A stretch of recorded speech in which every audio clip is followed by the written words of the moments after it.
We had things going pretty good here for 12,000 years. Then other people came and they had their own ideas. Being the loving and lovable people that we are, we gave them a chance to run things their way. And now that's got to stop.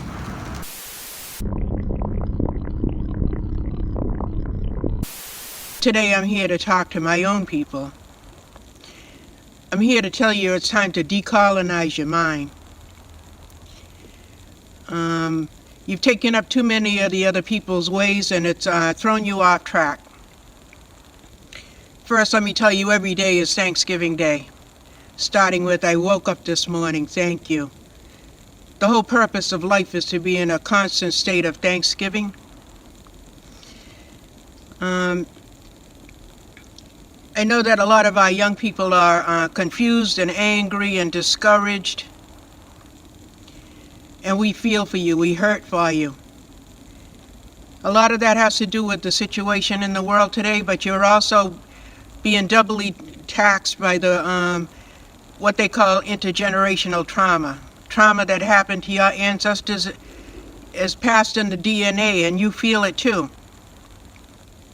A lot of you are turning to drugs and alcohol to try to block this out.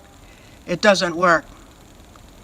Did you know that Native people are born without an enzyme in their brain that processes alcohol, so we get drunk faster, we stay drunk longer, and it makes us really, really crazy? The Creator did not mean for us to have alcohol. When you get drunk, your spirit is off balance for 4 days. And the drugs, that's a government program to keep you enslaved. We're trying very hard to bring you back into the circle because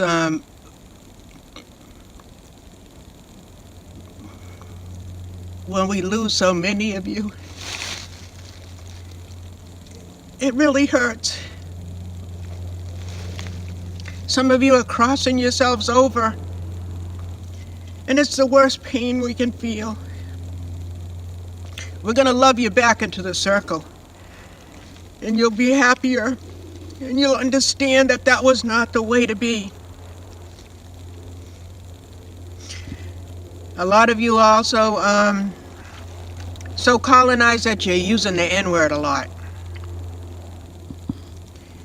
Do you realize that there was an agreement made between our people way before the people without color got here? The black people agreed that they would sacrifice and do the slavery thing for us, or we would have been completely wiped out. We owe them such a debt. Don't be caught up in American racism. They don't want us to unite and be together because they're afraid that we'll treat them the way they treated us. We're human beings. We could never be that thoughtless, and we don't have to worry about that because from the way things look, they're going to self-destruct. A lot of them are spinning out of control. We're not even going to have to do anything. We might have to put a few of them out of their misery, but for the most part, they're going to wipe themselves out because of their greed and selfishness. And that's another thing. If you have a lot of money and you're out here buying fancy cars and buying a lot of material things and your people are suffering and you're not helping them, you're always going to be poor in spirit. It's not the way. Material things can be taken away in an instant. And if that's what your whole life is about, then what is your life worth then? Another way I see a lot of our people colonized is this homophobia thing. Two-spirit people is what we call them. In America, they're called gay people, or as some of the legendary children like to be called, enchanted. But to us, two-spirit people were held in high esteem because they had the spirit of both men and women. Our philosophy is as long as you ain't hurting nobody, you just live your life.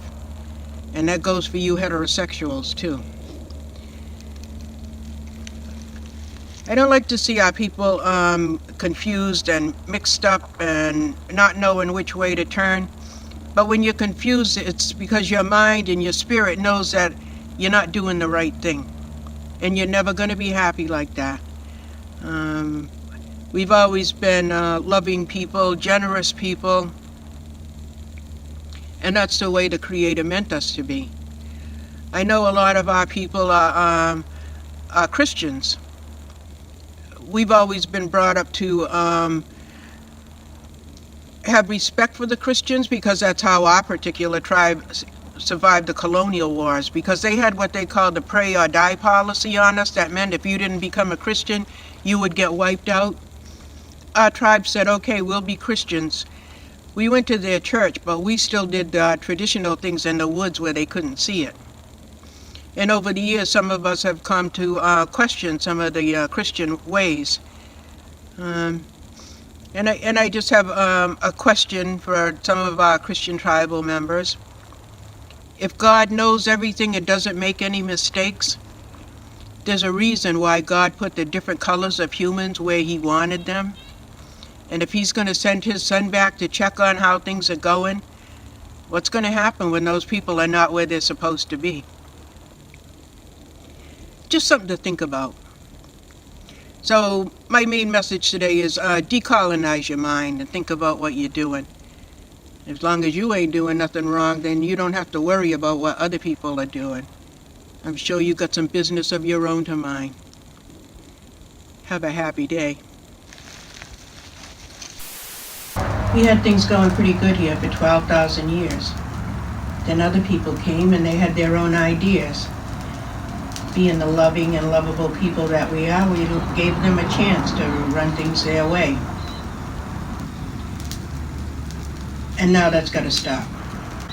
You're going to have to assimilate because we need to provide for our 7th generation ahead. We gave you a chance and it just didn't work. So I'm going to go through some of our more important cultural ways that probably will help you too. Our leaders are chosen because they give away the most and take care of the most people. Being a liar is the worst thing you can be.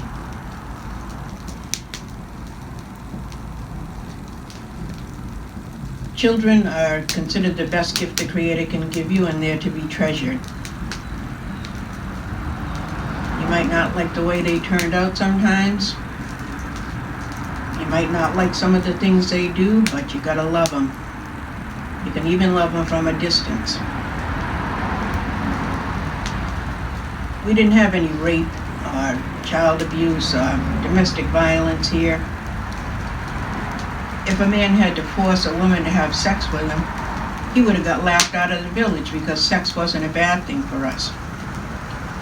When you tried to Christianize us and tell us that sex was a bad thing and it was only to be done for procreation and women were never to enjoy it, we didn't believe you.